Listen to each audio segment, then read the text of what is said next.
कहते हैं कि रोटी और रोज़ी हलाल की खानी चाहिए। मैं आपको आज एक वाक़या सुनाता हूँ। एक दुकानदार था जिसका कारोबार ज़्यादा नहीं चलता था।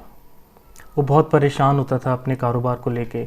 उसने अपने दोस्तों से मशवरा किया कि कैसे मेरा कारोबार जो है वो ज़्यादा चल सकता है। उसके दोस्तों ने उसको एक मशवरा दिया कि फ़लाँ जगह पर एक बुज़ुर्ग, पहुँचे हुए बुज़ुर्ग या पीर बाबा रहते हैं, तो आप उनके पास जाओ और हो सकता है वो आपका मसला सुने और आपको कोई ऐसा हल बताएं जिससे आपका कारोबार चल सके।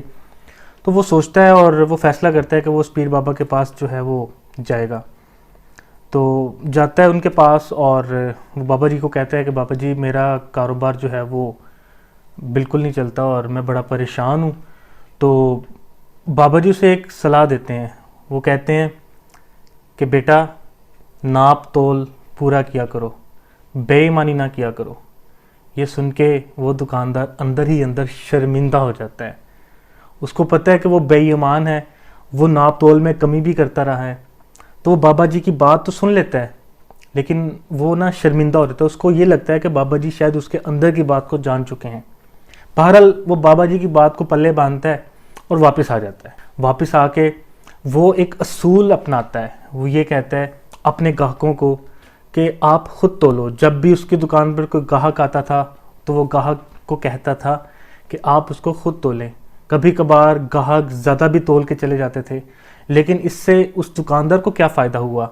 वो ग्राहक अपने दोस्तों और रिश्तेदारों और दूसरे लोगों को बताता था कि फ़लाँ दुकानदार जो है वो इतना अच्छा है कि वो हमें खुद तोलने का मौका देता है। तो सारे लोग जब अपने वो उस दोस्त के, अपने रिश्तेदार की बात सुनते थे, यानी उस ग्राहक की बात सुनते थे जो उस दुकानदार की शॉप पे जाता था, तो वो बाकी दुकानों को छोड़कर इस दुकानदार के पास आते थे, इसी लालच में कि हमें खुद तोलने का मौका मिलेगा।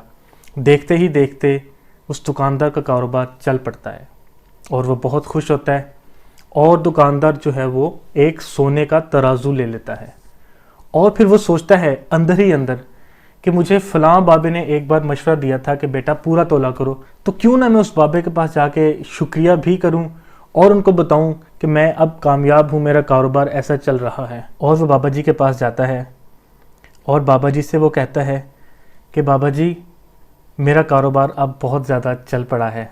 आपने मुझे जो एक सलाह दी थी वो मैंने अपने पल्ले बांधी और उसकी वजह से मेरा कारोबार जो है दिन दोगुनी रात चौगुनी तरक्की करता चला गया और मैंने उसी कारोबार की कमाई से एक सोने का तराजू भी लिया है जो कि मैं आपको तोहफे के तौर पे देना चाहता हूँ। बाबा जी ने उसको एक और सलाह दी। बाबा जी ने उसे कहा कि बेटा, ये जो सोने का तराजू है ये तू जाते हुए नदी में फेंक देना। वो दुकानदार हक्का बक्का रह जाता है और वो बाबा जी की तरफ हैरानगी से देखता है और कहता है कि बाबा जी, ऐसा आप क्यों कह रहे हैं? बहरहाल बाबा जी ने उसको दोबारा यही बात दोहराई कि बेटा, इस तराजू को जाते हुए नदी में फेंक देना। तो वो दुकानदार सोचता है कि पहले भी बाबा जी ने मुझे जो सलाह दी थी वो उस पर मैं अमल करके कामयाब हो गया, तो हो सकता है इसमें भी कोई दानाई हो, इसमें भी कोई हिकमत हो। तो वो इसी तरह करता है, वापस जाता है और तराजू को उठा के नदी में फेंक देता है और दोबारा अपनी दुकान पे चला जाता है और अपने रोज़मर्रा के काम, दुकानदारी शुरू कर देता है। तो जिस नदी में उसने तराजू फेंका होता है वहाँ से वो व्यापारी गुजर रहे होते हैं जो कि उस दुकानदार से सौदा लेते हैं और वो देखते हैं कि ये सोने का तराजू इस नदी में पड़ा है जो कि फ़लाँ दुकानदार का है। क्योंकि वो व्यापारी जानते थे इस पूरे इलाके में सोने का तराजू सिर्फ उसी दुकानदार के पास है, तो वो उस तराजू को नदी से निकालते हैं और दोबारा उस दुकानदार के पास ले जाते हैं। दुकानदार बड़ा हैरान होता है और सोचता है कि ये तराजू फिर मेरे पास वापस आ गया। तो इसी असना में वो बैठे बैठे फिर से एक बार सोचता है कि मुझे बाबा जी के पास जाके ये बात ज़रूर बतानी चाहिए कि तराजू तो मैंने नदी में फेंका था लेकिन ये मेरे पास आ गया, इसकी क्या वजह हो सकती है।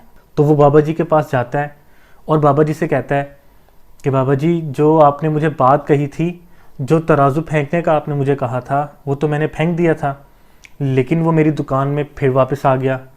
तो बाबा जी उसको बड़ी प्यारी बात आगे से कहते हैं, बेटा, हक हलाल की जो कमाई होती है ना, वो आप नदी में भी फेंक दो, वो दुनिया के किसी कोने में भी रख दो, वो आपके पास लौट के दोबारा ज़रूर आएगी।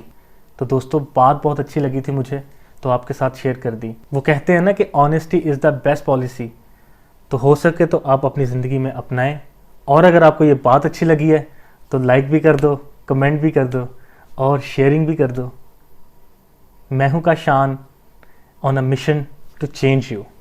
खुश रहें और खुश रखें। Stay motivated.